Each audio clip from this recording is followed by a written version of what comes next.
რადგან ღალატი ჩვენს ქვეყანაში, რა თქმა უნდა არა მარტო ჩვენს ქვეყანაში, მაგრამ განსაკუთრებით საქართველოში ღალატის ფენომენი ძალიან დიდ ტრაგედიასთან არის ასოცირებული და რა თქმა უნდა ნებისმიერი ღალატი არის დაავადების ნაწილი და ეს დაავადება არის ასევე ემოციების გაუცნობიერებლობა, განუცდელობა ემოციების და ადამიანს აქვს ემოციური პრობლემები და ამ ემოციური პრობლემებს არ იცის როგორ გაუმკლავდეს.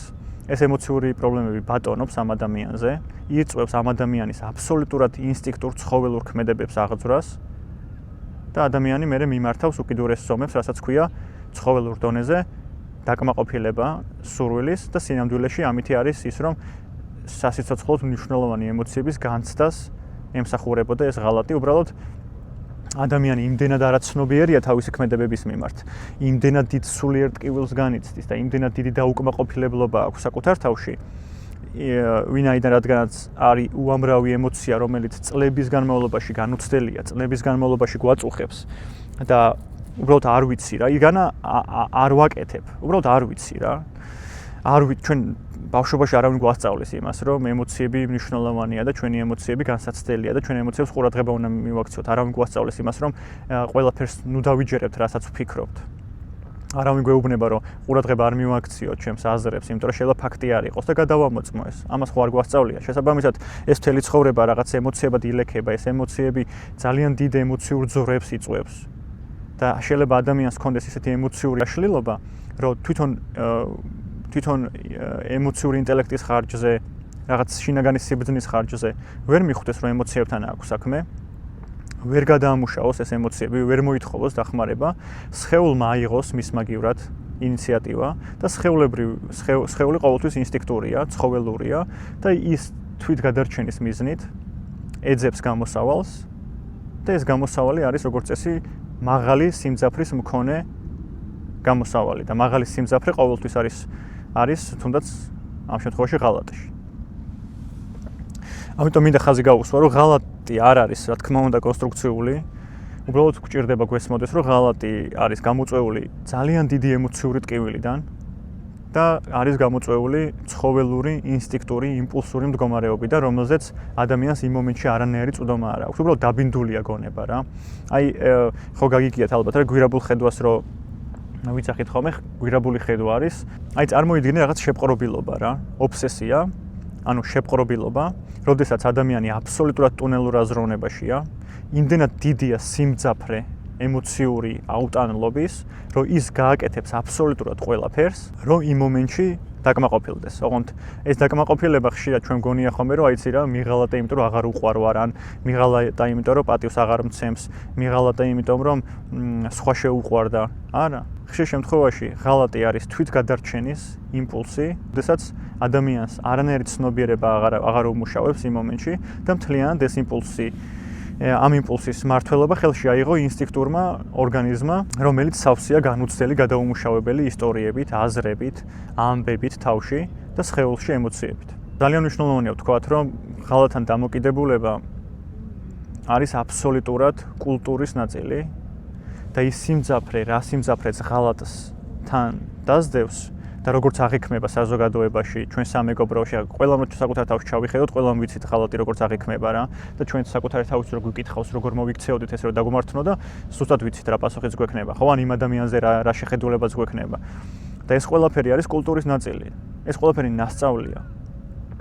და მეცაც გეტყვი რა, თუ ბოლომდე გულახდილები ვიქნებით და ამ რა თქმა უნდა ამის დამტკიცებას არ დავიწყებ, იმიტომ რომ ყველა ადამიანს სჭირდება რომ აიღოს პასუხისმგებლობა და იყოს იმდენად გულწრფელი, რამდენი გულწრფელობის აწევაც დღეს შეგიძლია.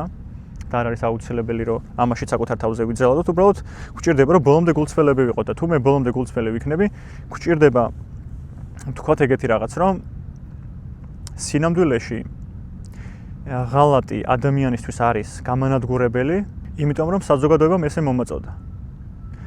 საზოგადოებისგან და კულტურისგან გვესმის, რომ ღალატი არის უპატიებელი, ღალატი არის არაადამიანური, ღალატი ყოველთვის გაცნობიერებული და გათვლილია და ამ ადამიანის გამოსწორება არ შეიძლება და ასე შემდეგ. ხშირ შემთხვევაში ჩვენს გარშემო რა ტანჯვებსაც განვიცდით და ხშირ შემთხვევაში ჩვენ რა წარმოდგენებიც გვაქვს ერთმანეთის მიმართ, საკუთარი თავის მიმართ, ეს ყველაფერი ნასწავლია.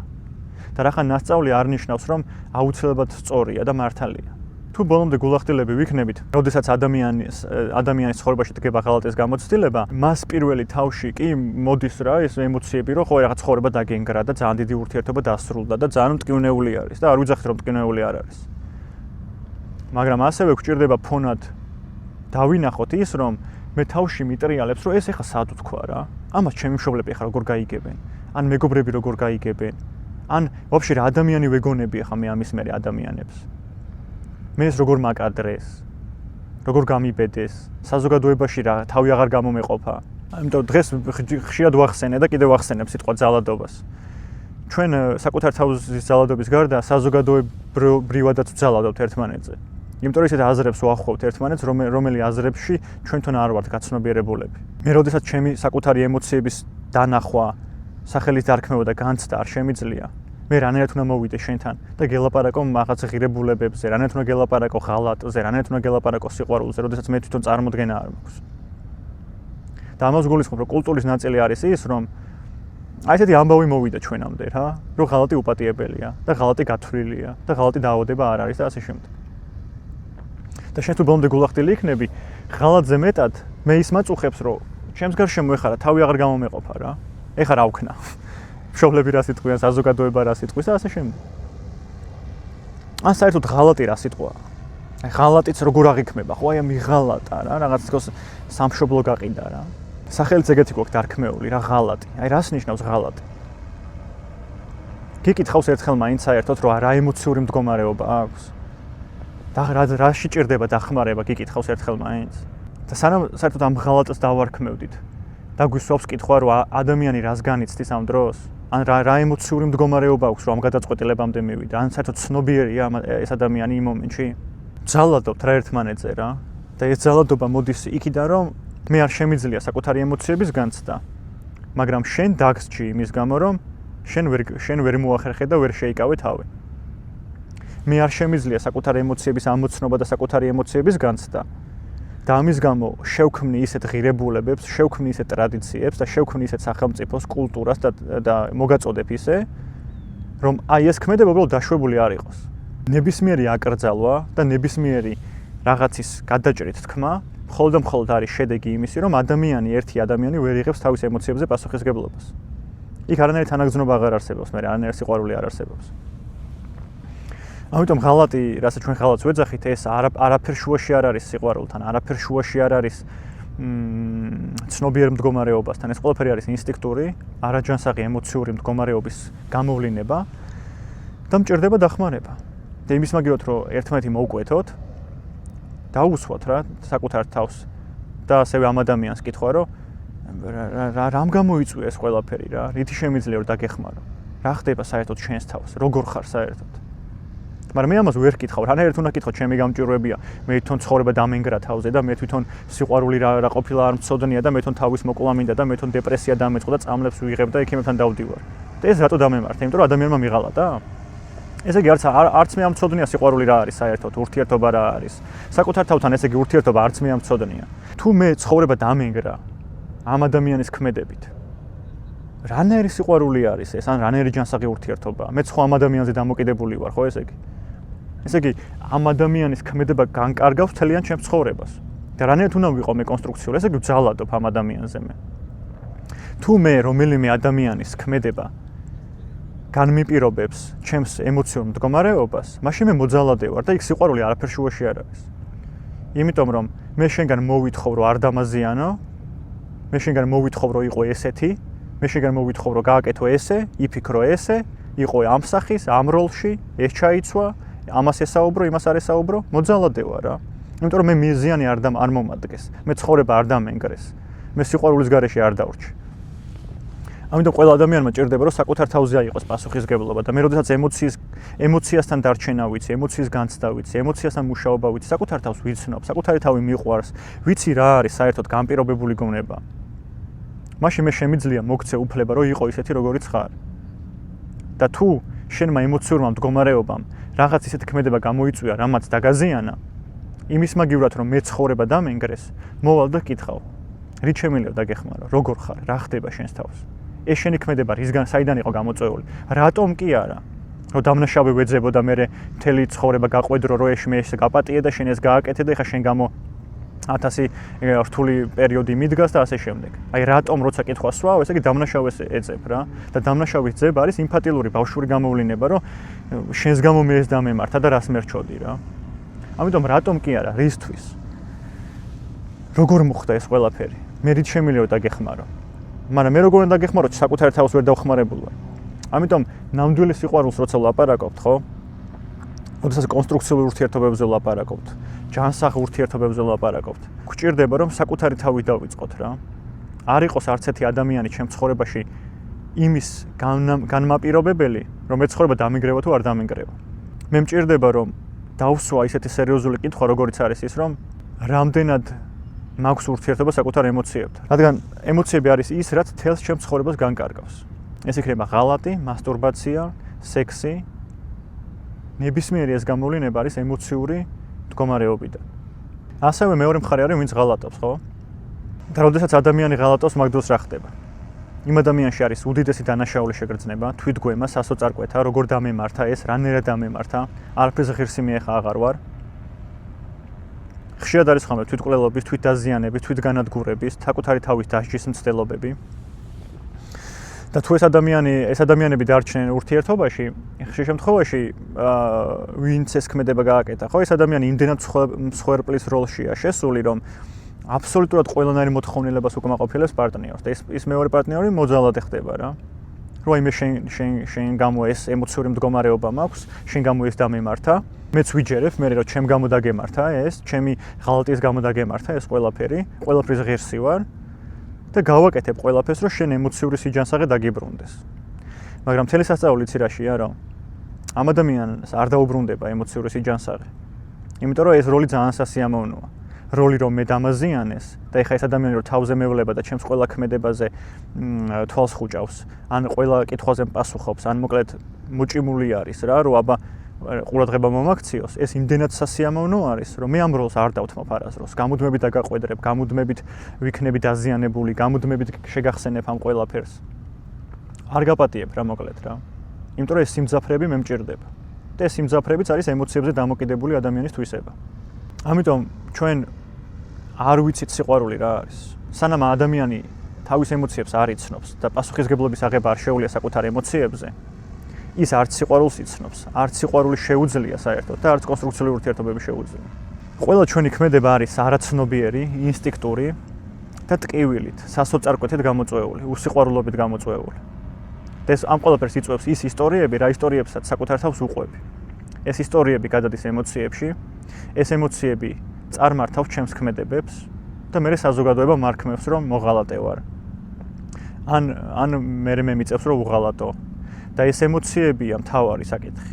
მე მჭირდება რომ ამ ემოციებთან დარჩენა ვისწავლო, დახმარება მოვითხოვო რა ამ ემოციების გაცნობაში. და ასევე ვიყო ცნობიერი რომ მთელი ეს ღალატის და ნაღალატების თამაში არის კულტურული, ემოციური და დასწავლული. და მე მჭირდება რომ ჩემში დაიწყოს ის მომწიფების ეტაპი, სადაც ვაღიარებ რომ კი მეტკინა, კი მეწყინა, კი თავს ნაღალატებად ვგრძნობ. თავს უარყოფილად ვგრძნობ, ამ ყველაფერს ვაღიარებ, მაქვს ამის უფლება, იმიტომ რომ ჩემთვის ეს არ იყო მარტივი გამოსავალი, მაგრამ მესმის საკუთარი თავის, ვაძლევ ამ ყველაფრის უფლებას, ისევე როგორც ვაძლევ იმ ადამიანს ამ ყველაფრის უფლებას და მესმის იმ ადამიანს, იმიტომ რომ ჩემში როგორც არის აი ხალ ეს გამოუვალი მდგომარეობა, რომ არ ვიცი როგორ ვიმოქმედო და მიწევს ამ ემოციებთან გამკლავება. ის ადამიანიც ვერ გამომკლავდა რა იმ ემოციებს და მოუწია იმის გაკეთება, რაც გააკეთა. ერთადერთი გამოსავალი სექსზე დამოკიდებულებაში. ღალატში, უსიყვარულო პარტნიორული ცოლქმრული ურთიერთობები, ალკოჰოლი, ნარკოტიკი, თამაშზე დამოკიდებულება, შოპინგზე, კვებაზე დამოკიდებულება, წარსულზე, მშობლების დადანაშაულებაზე. აბსოლუტურად ყველაფრის გამოსავალი არის ის, რომ ადამიანმა ისწავლოს საკუთარ ემოციებთან მუშაობა. გაიზარდოს ემოციურად, მომწიფდეს, გამოვიდეს ამ ინფანტილური მდგომარეობიდან. და ერთხელ სამუდამოდ ვჭირდება თქვათ, რომ არ მაინტერესებს რა მშობლებისგან და იმათი მშობლებისგან რა ვისწავლე. არ მაინტერესებს რა კვლევები რას იძახის, ფსიქოლოგები რას იძახის, არ მაინტერესებს კულტურა რას იძახის, საზოგადოება რას იძახის, რა არის კარგი და რა არის ცუდი. შენ თავში გადაამოწმე. შენს თავში იყავი გულწრფელი, შენს ემოციებთან გულწრფელი იყავი. ვჭირდება რომ გამოვიდეთ ამ ბავშვური ინფანტილური მდგომარეობიდან. და ვიღაცის გამო ცხოვრება დამენგრა, ან მე ვიღაცას ცხოვრებას დაუნგრევ. ბავშვური თამაშებია რა. და თავს ვიკლავთ ამით, ვიტანჯებით. და გამოსავალი არის ის, რომ ერთმანეთი კი არ დავადანაშაულოთ, არამედ საკუთარ თავზე ავიღო პასუხისგებლობა და დავინახო რამდენად დასწავლულია ჩემი მდგომარეობა. მშობლების რამდენი წარმოდგენა მიდევს თავში, მეზობლების რამდენი წარმოდგენა მიდევს თავში. რამდენი ინსტინქტური გაუცნობიერი ქმედებები მაქვს. იმიტომ რომ ემოციებთან დარჩენა არ შემიძლია. ხო და მოითხოვე დახმარება ამ ემოციებთან დარჩენა რო ისწავლო. რომ გამოხვიდე ამ ბავშვური მდგომარეობიდან, გამოჯამთელდე, ემოციურად გაიზარდო, მომწიფდე, ცნობიერი გახდე. და ამით შეგიძლია მე შექმნა შენ კონსტრუქციული ურთიერთობები, კონსტრუქციული სექსუალური ურთიერთობები, პარტნიორული, თანამშრომლული. ჩვენ არ ვიცნობთ ემოციებს და ეს არის პრობლემა. ემოცია არ კლავს. უბრალოდ აიღე პაუზა და რო გაჩნდება თავში აზრი და ემოცია, ნუ მოიყვან მაშინვე ქმედებაში, დასვი კითხვა. შენი აზრები და შენი ემოციები კითხვის ნიშნის ქვეშ დააყენე რა, რას გრძნობ, რას განიცდი, ფაქტია, არ არის ფაქტი. რეალურად შენ რა გინდა? ნუ ძალადობ საკუთარ თავზე. რადგან საკუთარ თავზე ძალადობა იწვევს აბსოლუტურად ყველა ომს, ყველა დაპირისპირებას, ყველა იმ სისაძაგლეს, რაც ჩვენს ქვეყანაში და მთელ სოფლიოში ხდება. იმიტომ რომ მოძალადეები ვართ. ხო და გისურვებ, რომ გამოვსულიყავით ამ მოძალადეობრივი მდგომარეობიდან. გისურვებ კონსტრუქციულ სექსს, კონსტრუქციულ სიყვარულს, კონსტრუქციულ ურთიერთობებს, მაგრამ ეს ყველაფერი მეორე ხარისხოვანია. არაფერია მნიშვნელოვანი გარდა იმისა, რომ საკუთარ თავთან კონდეს კონსტრუქციული ურთიერთობა, საკუთარ ემოციებთან კონდეს კონსტრუქციული ურთიერთობა და რახან ახლა სექსზე დავიწყე საუბარი, შეგახსენებ თავარ კითხვებს. შენი როგორი ფიზიკური და ემოციური მდგომარეობა იწვევს სექსის სურვილს, ან სექსუალური დაკმაყოფილების, ან სექსუალური ყურადღების სურვილს, უშუალოდ იმ პროცესში რა ემოციებს განიცდი და ერთი ესეთი კითხვა კიდევ. სექსის სურვილი, ან სექსუალური ყურადღების დაკმაყოფილების სურვილი. თავდაპირველი არის და ან ყოფილა როდესმე? თუ ეს ყველაფერი უბრალოდ რაღაცის შედეგია. და თუ რაღაცის შედეგია, რა შემჭირდება საერთოდ სექსუალური ურთიერთობა? წარმატებები.